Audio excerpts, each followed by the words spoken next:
Bonjour tout le monde, bienvenue au podcast du SECO. Merci d'être là encore au poste cette semaine-ci. Aujourd'hui, je suis avec un nouveau collaborateur animateur, Jérémy Dumartino. Bonjour tout le monde, bonjour. Comment tu vas, Jérémy? Ça va bien toi, Alexis?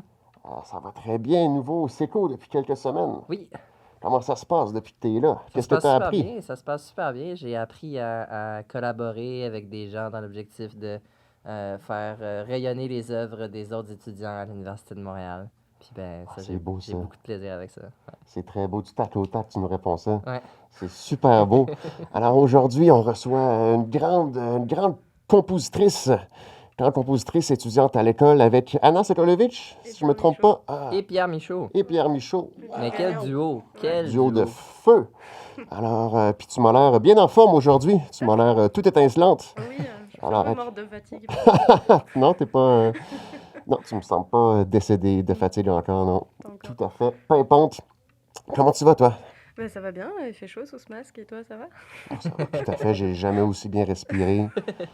J'ai enfin de l'air pur à Montréal. C'est un grand luxe. C'est ça, le 21e siècle. C'est ça, le 21e siècle. Oui, moi j'ai vu plusieurs choses de toi récemment. Dans les 2 dernières semaines, j'ai vu une conférence de toi qui parlait de ton projet d'opéra en réalité augmentée. Augmentée, oui. Oui, qu'on va certainement parler tout à l'heure. Puis, également, tu es venu au World Share du SECO il y a 2 semaines nous parler de ton projet de fin de doc. Tu fais un show... Tu fais un show le 5 mai. 4 ou 5, ouais, par là. Et ce sera une danse macabre, en fait. Puis 12 mois dans une chienne de vie. Alors là, c'est le gros projet de...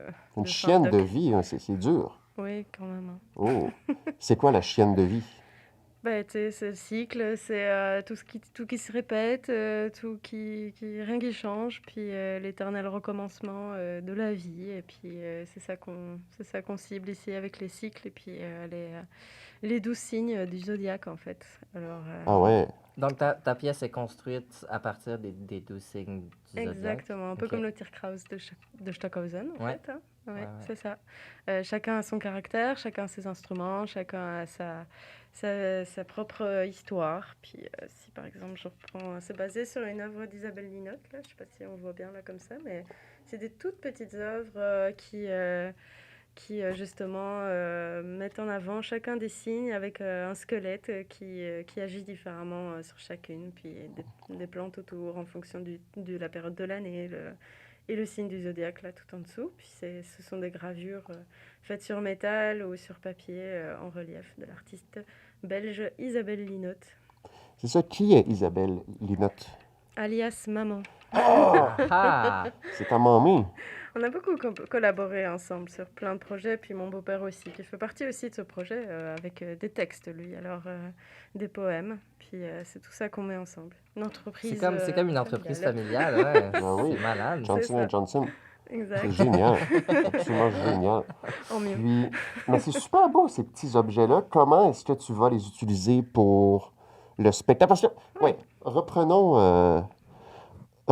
du tout début. Donc, ce que tu présentes le 5 mai, c'est un cycle d'œuvres, puis tu les as composées dans les dernières années.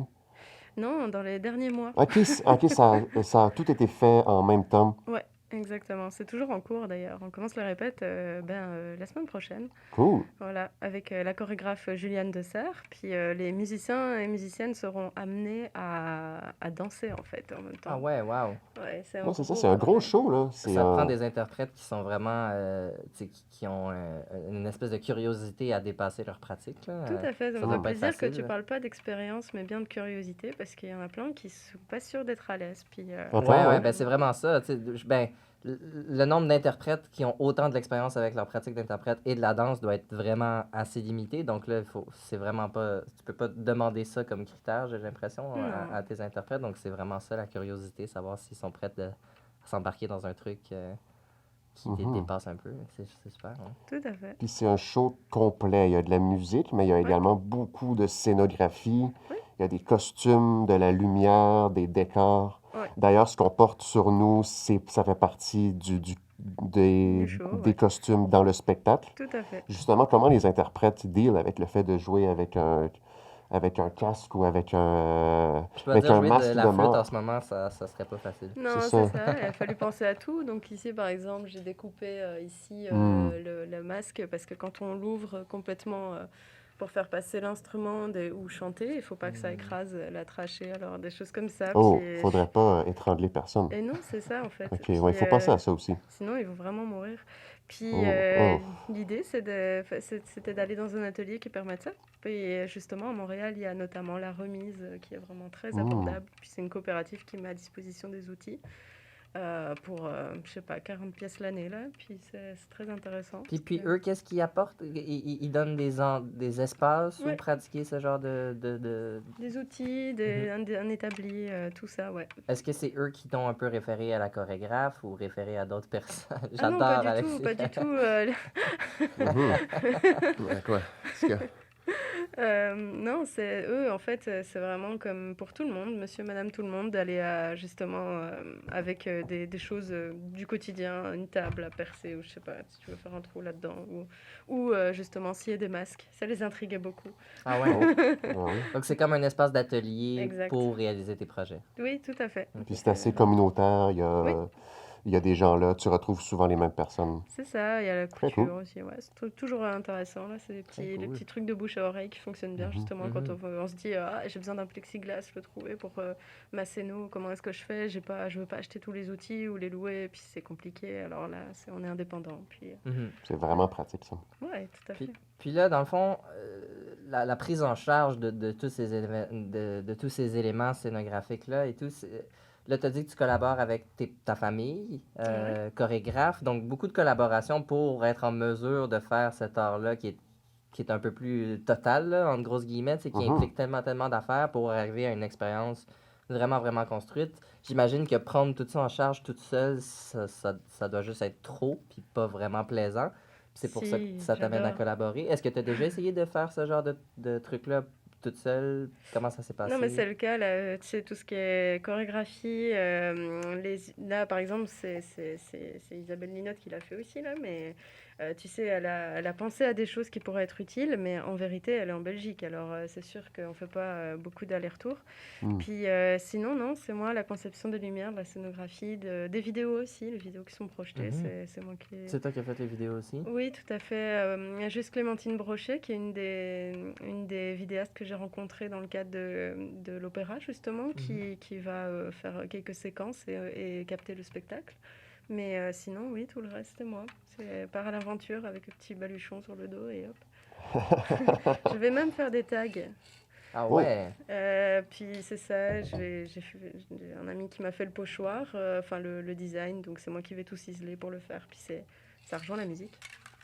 Tu vas faire des tags dans le Wilder. Comment? Tu vas, tu vas faire des tags dans le Wilder. Non, ce sera sur un mur bâtiment de légal à spectacle. Montréal, en dessous d'un pont d'autoroute. Puis ça va être dans ton vidéo éventuellement? Exactement, Ok, c'est ça. d'accord. Ouais. On va jouer avec Vidéo le sur vrai, le scène. faux, ce qui est filmé, ce qui est réel, ce qui est sur scène ou pas. Il y aura Ah une ouais. marionnette à la liégeoise, donc sur une tige aussi. Mon Voilà, c'est assez complet, comme tu disais. Ouais, c'est ça, c'est vraiment... Est-ce qu'il y a un objectif derrière cette prise en charge de tous ces événements, de tous ces éléments-là? Oui, c'est l'inter-inspiration, je sais pas si ça se dit, mais c'est comme si je pense à tel élément, ça me donne envie de faire telle autre chose musicalement. Puis si musicalement je fais ça, ça fait du sens on voit apparaître ça. Puis ça, par contre, c'était censé être là, mais ça marche plus. Alors c'est sûr que c'est avec moi-même que je vois un peu tous les objets, tous les schémas possibles. Puis c'est avec ma chorégraphe que là, on va vraiment commencer la mise en espace, l'habitation de la scène. L'écriture plus pointue, vraiment, Oui. parce que là, tu as ton concept établi, tu as Oui. tes idées, mais d'arriver vraiment, puis se dire, c'est comme un peu la partition pour les danseurs, là, c'est qu'est-ce qu'il faut faire Tout à fait. en l'échelle du temps, dans nos mouvements, ouais. Exactement, qu'on puisse écrire, qu'ils puissent reprendre ça pour n'importe qui. Enfin, c'est un peu l'écriture sur partition en général. Là, tu prends des éléments, puis après, si quelqu'un d'autre voulait reprendre le spectacle, comment il ferait. Puis plus tu mets d'éléments dans une partition ou dans des schémas, ben, plus ce sera peut-être facile à reproduire. Même s'il y a les vidéos et tout ça, évidemment, qui sont un autre média, mais je veux dire, plus c'est écrit, plus c'est intéressant. Puis savoir comment les écrire aussi, c'est un autre challenge. Oh my God, Donc, il oui. n'y a pas, si j'en comprends, il n'y a pas beaucoup d'improvisation dans ce projet-là. Non, pas tant pour le Ok. moment. À chaque fois, je me dis que oui, mais je suis compositrice. Hein. Oh, Moi, je Ah, m'enlevais le masque. ça c'est une take qui est quand même un peu, edgy. J'aime ça. oh! C'est Wow, moi. bonjour. C'était Alitéa Ripoll, tout le Ouais, monde. c'est vrai, c'est vraiment moi. Excusez. Bienvenue au podcast. Voilà. Donc, est-ce qu'il y a moyen, tu penses, en tant que compositeur ou compositrice, de composer l'improvisation? Ah, la comprovisation. Exact. Oh, C'est oh. où tu vas. En plus, c'est l'année de Sandy Bhagwati, alors. Oui, tout à fait. Ben, c'est des choses qui m'intéressent quand même et que j'arrive jamais à vraiment exploiter, à part pour des petits segments. Puis j'en ai beaucoup parlé, notamment avec Anna Sokolovitch, c'est des choses dont on discute. Puis mais finalement, si vous mettez tel élément, pourquoi ne pas l'écrire pour être sûr de gagner du temps ou what else. Mais il y a des gens avec qui je travaille où justement, par exemple, je pense à Étienne Martin à la basse électrique. Bah, là, c'est sûr qu'en venant du jazz, l'improvisation, ça lui correspond aussi. Alors ça, c'est intéressant.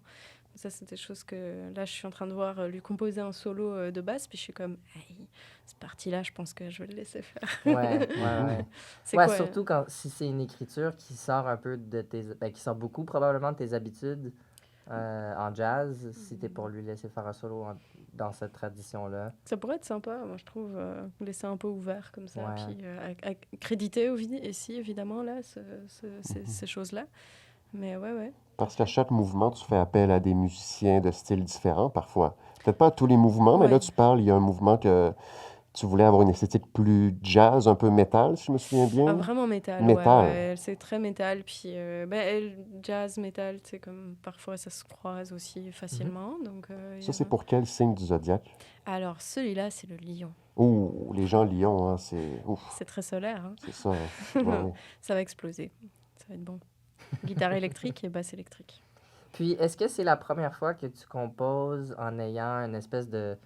un peu dans la forme d'un cycle, d'avoir une espèce d'idée qui englobe le tout, puis qu'après ça, qu'on divise, non pas en parties, mais en œuvres qui pourraient peut-être être jouées individuellement?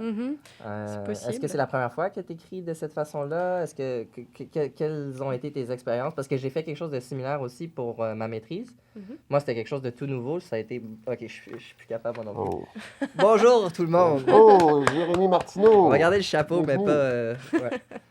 Donc, ouais, j'ai trouvé que c'était quand même toute une tâche d'accomplir, d'essayer de relier toutes ces œuvres-là par un concept assez vague qui va peut-être être compris par le public, peut-être pas non plus. Quelles sont tes expériences un peu avec ce genre d'écriture-là là, qui englobe un espèce de tout?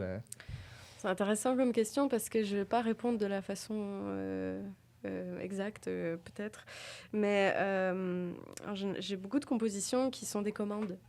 Puis quand ce sont des commandes, on nous demande un minutage approximatif. Allez, disons 8-12 minutes, là, c'est vraiment la grande liberté. Parce que c'est inclus dans d'autres programmes. Puis moi, ici, ce que j'avais envie de faire, c'était mon show. Qui prévoir vraiment quelque chose où c'est de A à Z, j'essaye de tout construire. Puis c'est pour ça aussi que j'ai envie d'être à l'université. Puis il y a la chance de faire un doc. Après, j'ai appris qu'il n'y avait pas de récital, en fait, en composition. Non.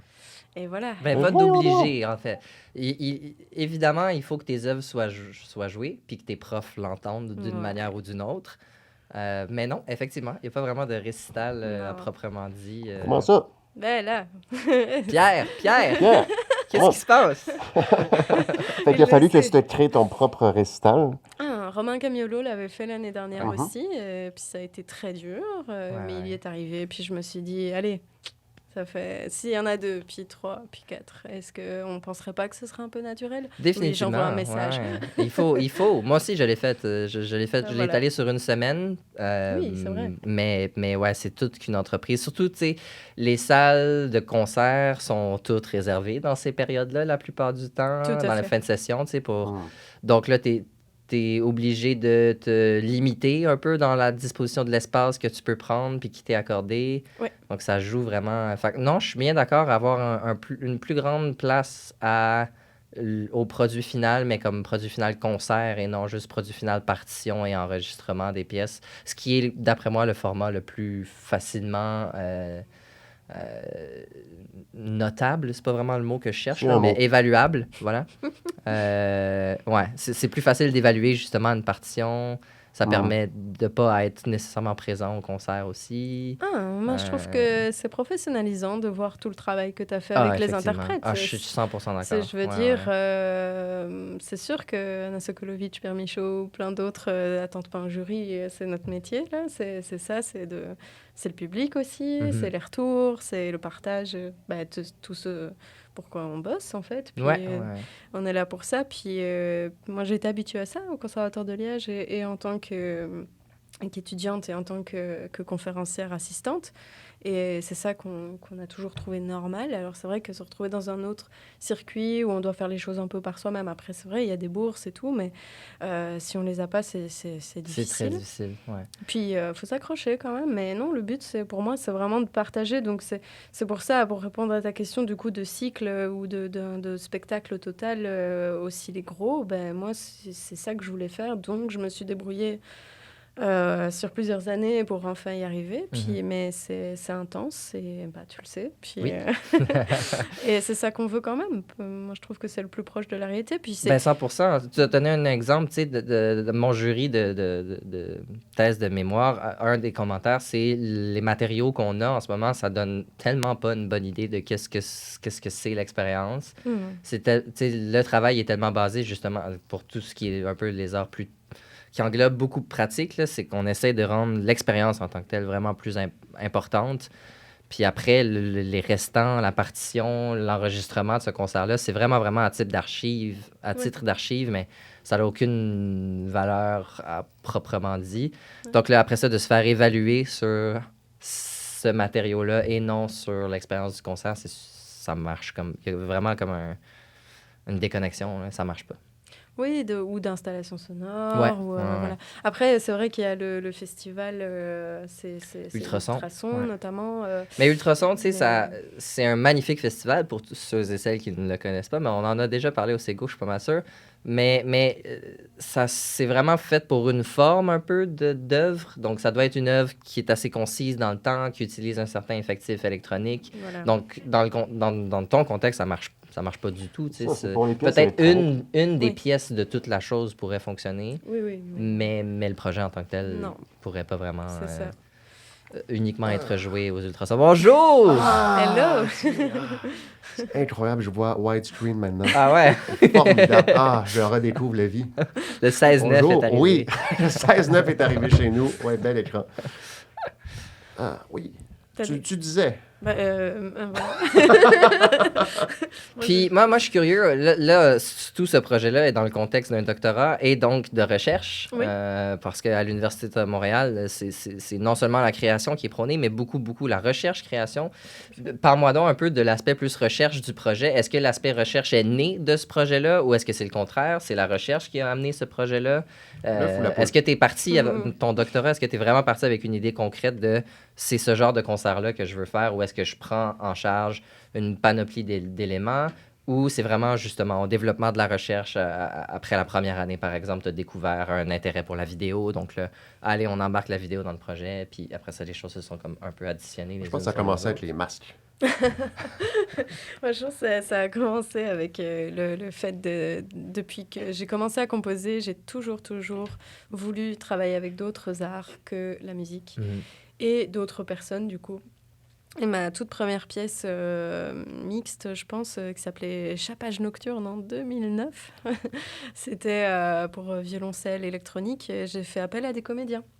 J'étais comme pas capable, moi, d'enregistrer ma voix. Je suis pas très à l'aise avec ça, comme beaucoup de monde. Puis je me suis dit, dans le fond, pourquoi pas des comédiens? On est dans un conservatoire, il y a toute une section théâtre. Ça a commencé comme ça, en fait. Puis chaque année, je me suis dit, je vais faire un projet avec eux. Puis finalement, j'ai composé avec même des photographes. J'ai fait de la musique pour théâtre, j'ai fait de la musique pour...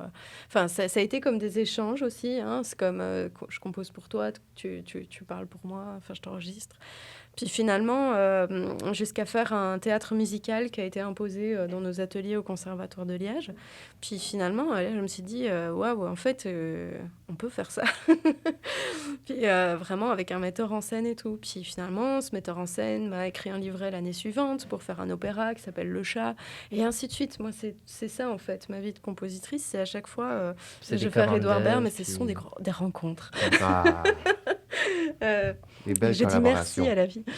Oui. Non, mais Puis c'est ça. l'aspect théâtral est arrivé assez tôt dans ta carrière de compositrice. Oui, mais sans vraiment la gérer, en fait. C'est-à-dire comme, tu sais, j'avais envie qu'il se passe quelque chose, mais toujours plein un peu d'intérêts, fébrile. plein de peut-être de toucher un peu à ces trucs-là par une collaboration par-ci par-là, mais sans vraiment tomber dedans. Puis là, le projet de doc, l'objectif était de vraiment tomber dedans, c'est ça? Je suis déjà tombée dedans pendant pas mal d'années où vraiment là, j'ai comme assumé. Puis je me suis dit, si je veux vraiment exploiter et en parler de cette interdisciplinarité ou pluridisciplinarité, c'est vraiment avec peut-être un doctorat que j'y arriverai avec le théâtre musical. Puis moi, j'étais focus 19-20, là, en 2019-2020. Je veux faire théâtre musical. Puis j'ai eu un prix Henri Pousseur qui m'a commandé une pièce. Puis j'étais comme, je veux faire un théâtre musical. Puis ça s'appelle Cherche un peu, où on cherche. Puis c'est ça le début de ma recherche-création, où je me moque un peu de la recherche-création, parce que finalement, on en fait tous un peu quand même, puis tu sais, d'une certaine façon. Sous une certaine forme, bien sûr. Voilà, donc c'était moquerie gentille, évidemment, parce que j'en fais. Du coup, c'est tout ça, en fait, que je me suis dit, théâtre musical, oui, mais il y a peut-être d'autres choses, genre... Juste l'interdisciplinarité est déjà intéressante avec les gens. Puis c'est ça, la recherche, vraiment. C'est comme... Comment, entre l'idée de base et la finalité, tout ce qui se passe, une note de terrain, en fait. Voilà, un peu comme on a fait pour l'article de l'OICRM sur notre opéra, c'est ça, c'est une note de terrain, raconter quels sont les moyens utilisés, parce que parler avec un chorégraphe, on ne va pas utiliser les mêmes termes. Même déjà entre musiciens, c'est pas toujours les mêmes termes. Donc s'adapter, puis apprendre aussi des autres, des choses comme ça. Donc là, j'ai plein d'outils que j'avais jamais utilisés avant, où on m'a dit ça on l'utilise tout le temps dans le cinéma, puis ou Miro par exemple, un grand tableau blanc interactif qui permet de poser les idées. Puis c'est ça, c'est des choses comme ça. Donc, parler un peu de toutes les rencontres, puis de tous les reversements de situations à l'intérieur d'un projet même, c'est surtout ça que consiste la recherche de ton doc. La co-création aussi, alors. On parlera de ça aussi, oui. La co-création. Génial. Tout à fait. Puis tu dis qu'un des premiers projets était Cherche un peu. Oui. Puis tu as composé des années plus tard. Une pièce qui s'appelle Cherche encore. Cherchons encore. Cherchons encore. La suite. La suite par un quatuor à cordes. Tout à fait. Ouais. Je propose qu'on en écoute un extrait ensemble. Donc, qui a été joué par qui donc? On sort ça. Ce sont des musiciens issus du Conservatoire de Montréal. Oui, par l'ensemble Cabestan. Oui. Marianne Pellerin, Anne-Claude Amel Beauchamp, Elisa Trudel et Inigo Gauthier-Lamarille. Est-ce que c'est le début de la pièce? Oui. Ok, super. C'est écrit.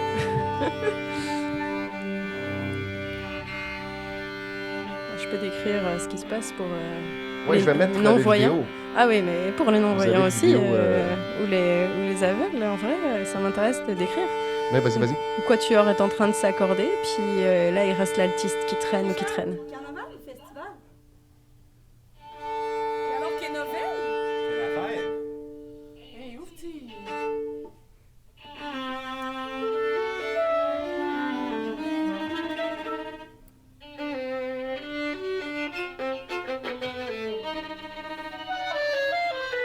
Là, ils commencent à jouer. Ouais, chacun dans leur coin, ils comprennent pas ce qui se passe. Oh.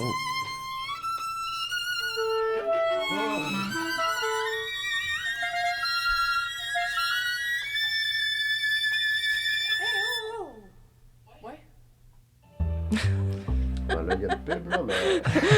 C'est de la On peut continuer censure. après. Censure! Hey. Ah, tu peux ignorer. Oui. Ah, je peux ignorer, merci. Mais on peut continuer.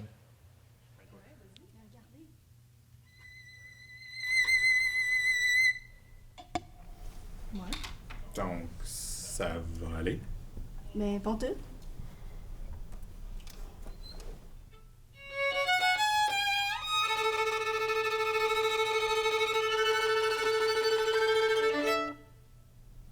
Alors? Ben, on dirait que ça dépend. Genre, ça dépend de... Ça dépend... Tu sais, OK. Ça dépend de... Non? Non? Ça dépend de... Elle est en train de tricoter. Elle tricote réellement. Oui, oui. OK, wow. Ça La dépend crochette. de ce qu'on Oh. cherche. Ah, mais si,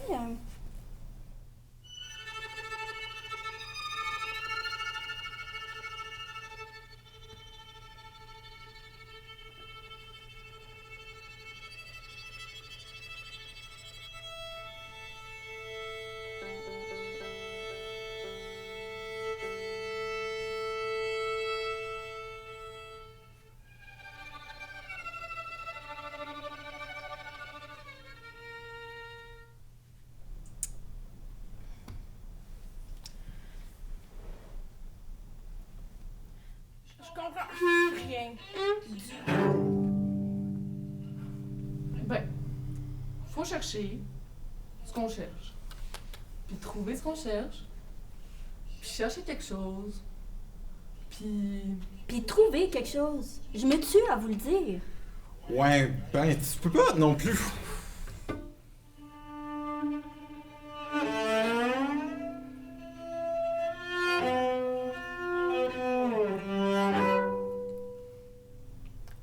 Ouais. OK, mais pourquoi pas?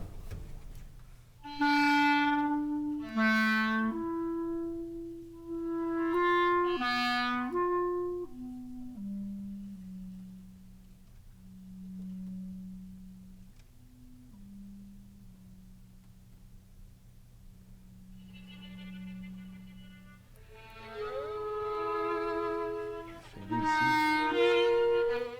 C'est superbe. Comment t'as fait pour noter toutes ces parties théâtrales-là, tous ces...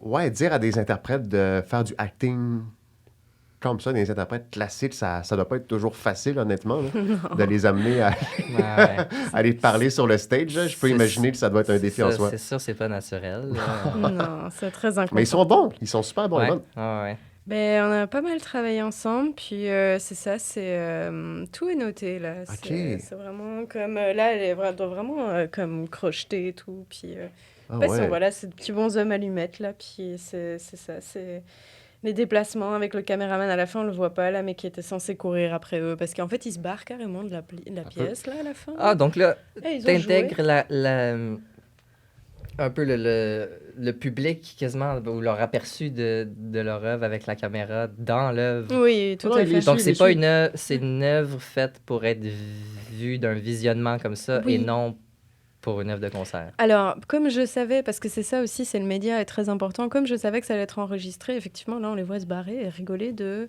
la recherche, création. OK. Puis le caméraman était supposé les suivre Oui. comme dans The Office. Hein. C'est ça, Aller exactement. sortir de... Wow.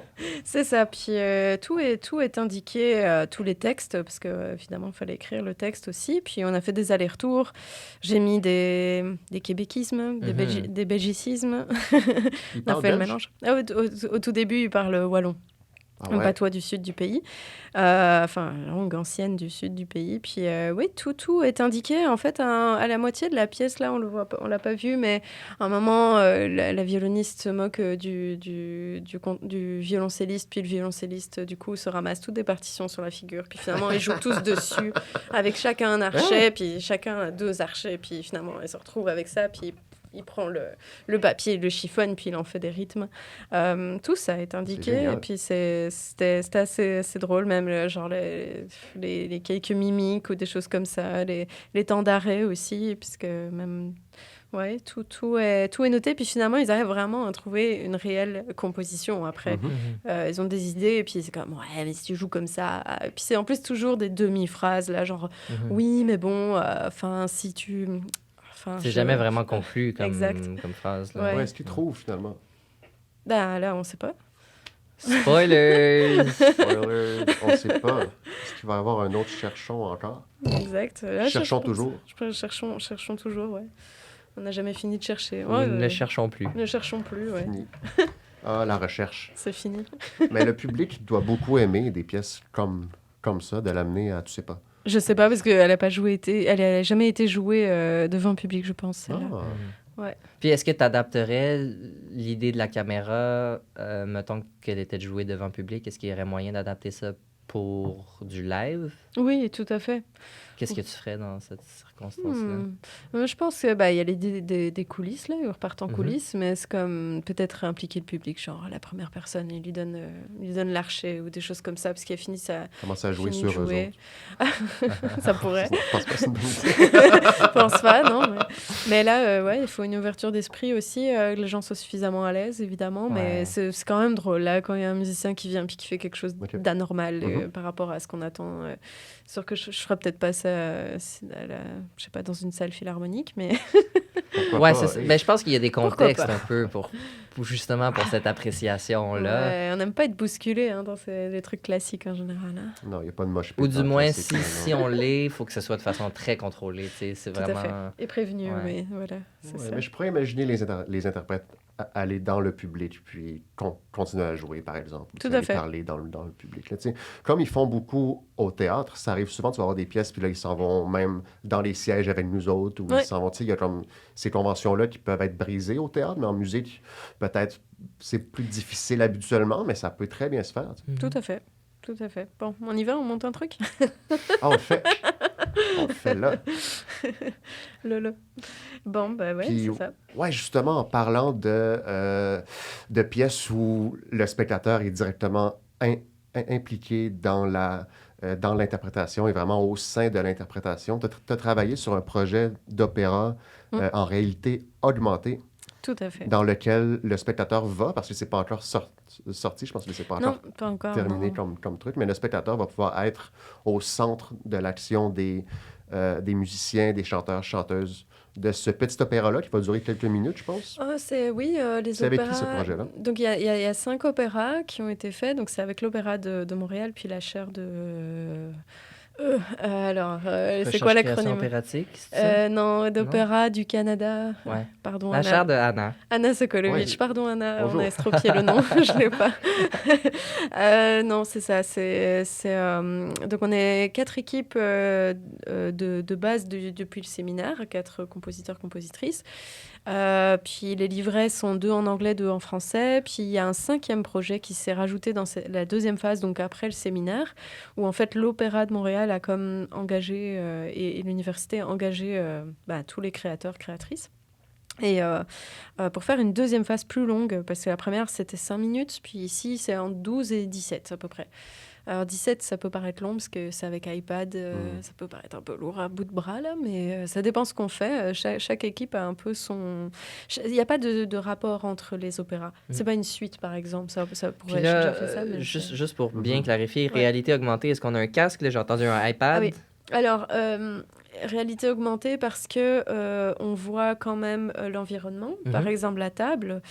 Donc ça, imaginons, moi, ça c'est ma maison. Ah ok, c'est un maison? crâne. J'habite là depuis peu de temps. C'est très chouette, il y a de l'espace. C'est top à Montréal. Ouais, de trouver un appartement, les logements. Là, c'est la mort. Ouais. Puis du coup, imaginons, ça c'est en fait l'objet dans lequel il va se passer des trucs si j'arrive à passer à travers les parois du crâne de la maison. Donc c'est ça, il y a des sons plus forts, moins forts qui sont émis de là. Donc il se passe des choses où l'utilisateur va vraiment aller très très proche avec son téléphone ou avec son iPad. Dans ta maison? Ah, ok. Puis dans là, la maison. Plus tu te rapproches de l'objet, plus un type de son est sorti dans les écouteurs. Alors ça peut être avec l'écouteur, ça peut être avec l'appareil. Okay. qui réagit du coup, lui, tu sais, comme c'est pas ta tête avec un capteur, c'est vraiment l'appareil qui fait le travail de proximité. Puis moi, par exemple, dans mon opéra, j'ai décidé à un moment, tout se passe sous l'eau parce que c'est catastrophe après, c'est les inondations, donc on se retrouve, votre appartement se retrouve complètement dans l'eau. Puis là, on voit juste le corps du père, spoiler. Puis il y a des 3 petits poissons, mais sonores, qui sont en fait autour du cadavre du père. C'est les 3 instruments qui ont été enregistrés, donc accordéon, clarinette basse et violoncelle, puis qui en fait, du coup, deviennent des petites bulles sonores. Puis en fonction de où on se positionne, on perçoit la spatialisation de ces bulles sonores. Puis les visuels qui sont sur le téléphone ou le iPad ou quoi que ce soit, est-ce que c'est toi qui les as créés aussi? Est-ce que tu as collaboré avec quelqu'un pour les faire? Oui. Ouais, parce que là, embarquer dans de la 3D, c'est toute qu'une aventure. Tout à fait. En fait, on a la chance à la fac de musique, grâce à ce travail de chaire de l'opéra, d'avoir, et la faculté cinéma, d'avoir tout un studio de capture volumétrique. Alors, c'est Pierre-Henri Baralis qui est le directeur technique de ce projet-là, puis qui fait le pont en fait entre les équipes créatrices, justement de conception et tout ça, et de tournage, et puis alors après de l'intégrer dans Unity, Wise, Unity, et puis aller jusqu'aux applications. Donc c'est vraiment, vous faites des captures photogrammétriques d'objets pour ensuite les remettre dans l'environnement proposé. En quelque sorte, c'est ça, voilà. Okay, alors cool. c'est chaque chanteur, chanteuse était soit en duo, soit isolément. Puis on a fait tout un travail de mise en scène avec tout ça. Puis tout a été pensé, et la musique, et le texte, et la mise en scène. On a vraiment travaillé de manière interdisciplinaire, donc c'est-à-dire simultanément les équipes pour les idées et pour la réalisation. Ouais, il n'y en avait pas un qui prenait le lead ou quoi que ce soit. Ça aurait pu. Ben ouais. Mais nous, comme on l'a indiqué dans notre note de terrain, on a vraiment travaillé très simultanément. Ouais. On a beaucoup d'allers-retours, beaucoup de temps, beaucoup de mois. Et ça sonne comme un super gros projet qui implique tellement d'affaires. T'sais, aussitôt que tu embarques en réalité, soit virtuelle ou augmentée, juste le fait d'avoir de la 3D, ça te prend quelqu'un qui fait de la 3D parce que c'est une pratique tellement développée en soi. Puis là, après, il y a le son, il y a tes interprètes. Les interprètes, d'ailleurs, est-ce qu'ils sont physiquement là quand l'opéra est joué, ou c'est les enregistrements comme les sources sonores, un peu comme les poissons, comme tu disais? Alors, c'est ça qu'on a découvert dans la première phase. Moi, j'avais fait apparaître les musiciens de manière extra-diégétique, où en fait, ils sont dans la cave, et puis à un moment, l'eau monte, alors ils râlent à un moment, genre « fuck you, Poseidon ».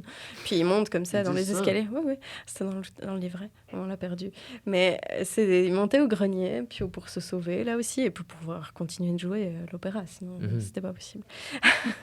Mais dans la deuxième, on a simplifié, parce que, en fait, vous voyez, c'est pas possible d'avoir une très bonne qualité visuelle. Plus on a d'éléments dans l'espace. Ouais, dans la scène un peu.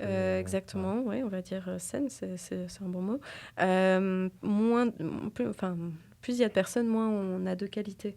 Alors, c'est compliqué à ce niveau-là. Il y a des compromis à faire. Ouais. Tout à fait. Puis les enregistrer, ça aurait voulu dire 3 personnes en même temps. Or, comme je l'ai dit, dans notre équipe, en tout cas, on a exprès demandé aux 2 chanteurs-chanteuses, c'est un duo chanteur-chanteuse, de s'enregistrer séparément.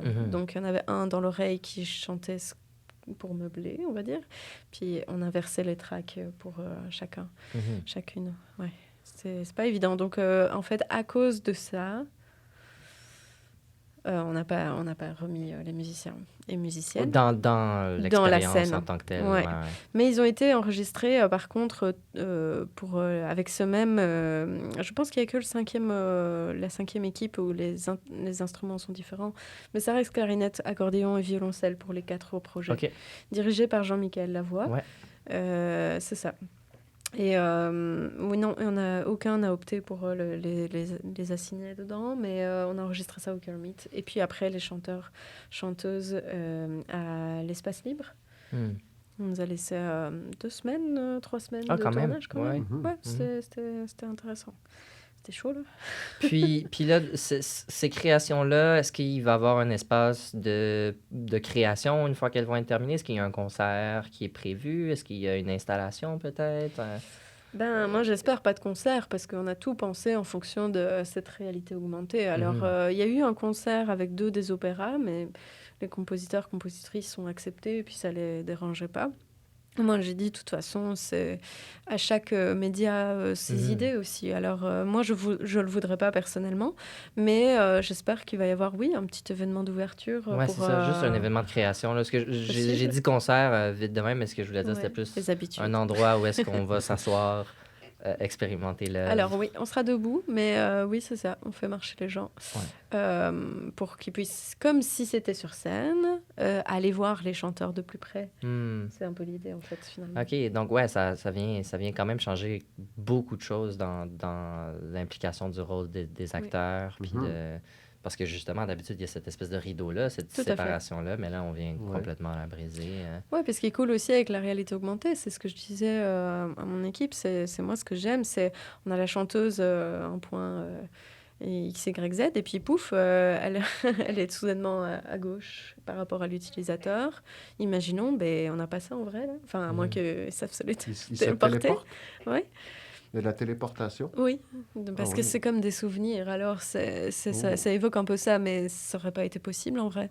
C'est pour ça que c'est difficile. Même quand on travaille la mise en scène, t'es comme, OK, et là, imagine que d'un coup, t'es là. C'était assez... Ouais, ça te prendrait un peu plus compliqué. Un gros système de wavefield synthesis. Un skateboard. Puis de... Un quoi? Un skateboard. Un skateboard, Prendre d'un point A à un point B. Mais il y a aussi la difficulté que les chanteurs, chanteuses dans leur performance savent pas où se trouve l'auditeur, parce que sur scène, évidemment, il y a la frontalité. Ils sont en avant, ils chantent vers le public. Mais comment ça a été de travailler sans savoir exactement où est-ce que les gens seraient? Si c'est 360 degrés. C'est ça, je pense que c'est vers le micro. Tu remplaces un peu, même pas. Le micro est 360 aussi. Non, mais je veux dire pour les chanteurs et les chanteuses, quand ils ont fait leur enregistrement, évidemment, leur voix portait vers le micro et non vers la scène. Justement, comment ça s'est passé? Et c'est ça, c'est intéressant parce qu'ils ont l'habitude de projeter à l'opéra. Et là, on peut aller en tout petit, comme ça, chuchoter et tout. On peut raconter des histoires aussi, de quand elle est petite. C'est ce qui se passe au début d'ailleurs. Puis on a une voix parlée qui est comme en off, donc qui prend toute la pièce, puis d'un coup on l'entend chanter, et donc c'est comme hop, elle apparaît. Ça rajoute une giga couche de dynamisme, j'ai l'impression, à cette forme d'art-là, qui est tout le temps obligée de justement, faut se faire comprendre, faut que la voix porte, il y a une certaine manière de... Par-dessus un orchestre, mais non seulement ça, mais juste dans la salle qui est assez gigantesque. Là. Si tu commences à juste chuchoter, orchestre par orchestre, il n'y a personne qui va t'entendre. Fait que c'est cool, ça apporte vraiment un nouveau regard sur la création de ce... Il y a ça, puis moi, l'année dernière, j'avais fait aussi en hommage à Claude Vivier. Je suis aussi assistante Qui ça? Claude Vivier. Claude Vivier, mon enfant, voyons, compositeur québécois. Hélas décédé, mais qui justement avait été mis à l'honneur l'année dernière. D'ailleurs, je pense que le Vivier a gagné un prix Opus pour ce festival, première édition. Puis moi, je suis assistante de programmation pour le Vivier. Donc là, j'avais organisé tout ce qui était discussion pré-concert. Qu'est-ce que j'avais fait d'autre? J'avais été dans les archives de Claude Vivier, puis j'avais été ressortir justement tout ce que c'était les événements du Neuf et tout. Puis là, je me suis dit, il y a plein des enregistrements de Piolo de Wata, en particulier de Claude Vivier, qui est une pièce très connue, un hommage à Bali. Puis j'étais quand même, j'ai tellement envie qu'on les entende, les 3 versions simultanées, mais qu'on voyage dans le son. Comme je parlais de bulles sonores tantôt, c'est vraiment ça. Mais là, je demandais justement à Pierre-Henri Baralis, on fait un projet en 1 mois de VR, en fait, qui est à disposition à l'université, d'ailleurs. Personne ne le sait, mais on va le faire découvrir. Et c'est ça. C'est quoi le projet? Piolo de Wata, de Montréal à Bali. Et on est à l'initiative de ce projet-là pour ça. Mais il y a d'autres projets qui ont été développés. Pierre-Henri Baralis fait partie d'autres projets, en fait, avec la VR à l'université. Puis c'était ça. Puis c'est le fait d'écouter différentes versions de la même pièce en même temps en se promenant à Bali. Donc là, on est vraiment dans la VR.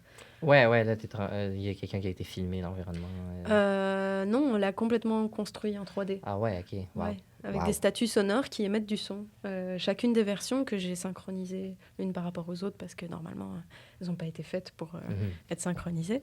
Donc c'était du travail minutieux, mais ouais, on l'a fait. C'était cool, mais ça permet, comme tu dis, de voir le son enfin oui, vraiment de voir le son différemment, clairement. Puis de se balader dedans, puis de jouer avec les sensations, se focaliser sur un point, sur un autre.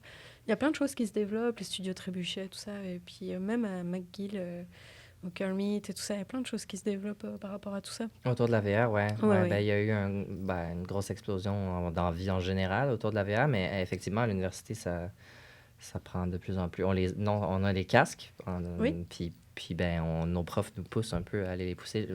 Ma prof m'a poussé à les utiliser. I aussi. know, j'ai entendu dire. Fait que je vais apprendre à utiliser la Qu'est-ce VR. que tu vas faire avec la VR, toi?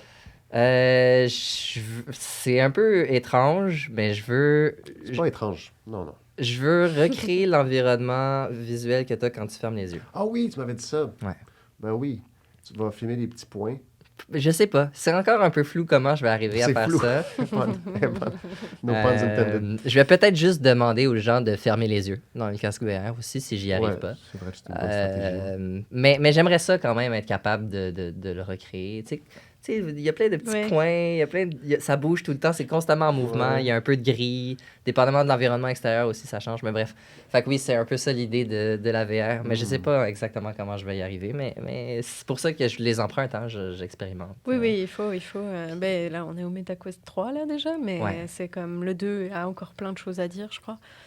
Ouais, moi, c'était vraiment ça, là, c'est utiliser tout ça pour changer un peu, justement, de la scène, mais sans que ce soit non plus installation sonore. C'est une expérience que les gens peuvent faire aussi chez eux. Mhm. Puis c'est le but de l'opéra de poche, puisque c'est le nom du projet. Pocket Opera de poche. Pocket Opera. Pocket Puis Opera de Ra poche. est en réalité augmentée. Et t'as vu, Opera. j'avais demandé qu'on fasse exprès pour le... C'est fort, il fallait penser. Mais ouais, c'est ça. Et puis, il y a d'autres projets qui se font aussi avec l'opéra, notamment en Irlande, Belfast.